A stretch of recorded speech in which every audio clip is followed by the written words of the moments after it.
पानी को पानी कह दूं, मेघ की गर्जना कि दरिया की रवानी कह दूं।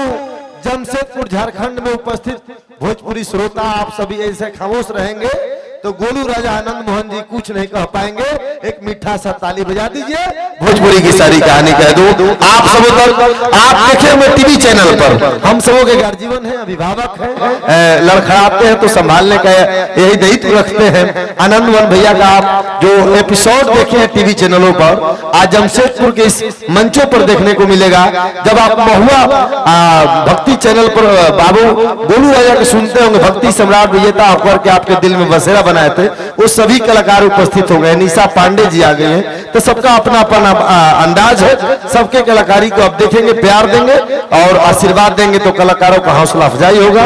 अब मैं ये माइक हवाले करता हूं गार्जियन आनंद मोहन भैया को। आप सब लोग के प्रणाम। और आज ये बड़ा सुखद संयोग बाटे एह जमशेदपुर में आवे जाए के मौका तो हरदम मिलेला, लेकिन आज एगो पारिवारिक कार्यक्रम में हम आइल बानी और गौरी जी के जोन बाटे रिसेप्शन बाटे। चूंकि हमार बड़ भाई जमशेदपुर में ही बानी, हमरा आवे जाए के मौका मिलेला। ना तो हमनी के तो मुलाकात या तो टीवी के स्क्रीन पर होला, ना तो सिनेमा हॉल में होला, और आजकल तो ही मोबाइल आ गई बाटे।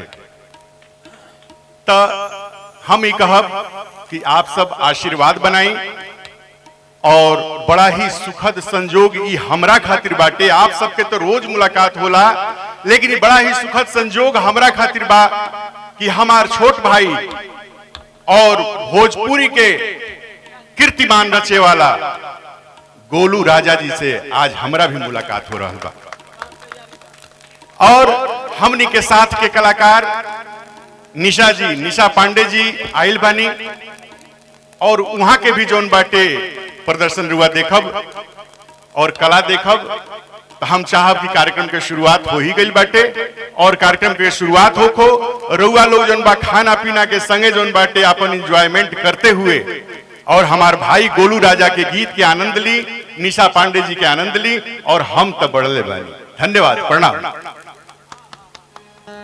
चली कौनो भूमिका ना, अब अपना हाथ से गमछी से पगड़ी बांध के एगो भोजपुरी के ऐसा बेटा जेकरा के रउआ सब प्यार से गोलू राजा कहिला, इस संस्कार के परिपाटी के नाम हटे। जे आज भी आजकल जींस के दौर बा, रिलायंस ट्रेंड्स जमशेदपुर में जाए जाके जींस किन लेते हैं नौजवान, फाटल जींस पहन के अपन झलकावत अड़े। लेकिन भोजपुरी अस्मिता के ख्याल रख के गायत्री ठाकुर भिखारी ठाकुर जी के पथिक पर पथ बन के चले वाला जौन आपके बीच एगो सेवक पारम गीत संगीत सुना के वो आपके दिल में बसेरा बनावे ले, और वह हाथ खामोश रखले बनी तो अच्छा नहीं खेला। 10 आदमी बने एक बार ताली बजा दी हमारे भाई गोलू खातिर। आ गाना बजाना सुनी, ओकरे बाद प्रशंसा खुद रुआ करो। चले।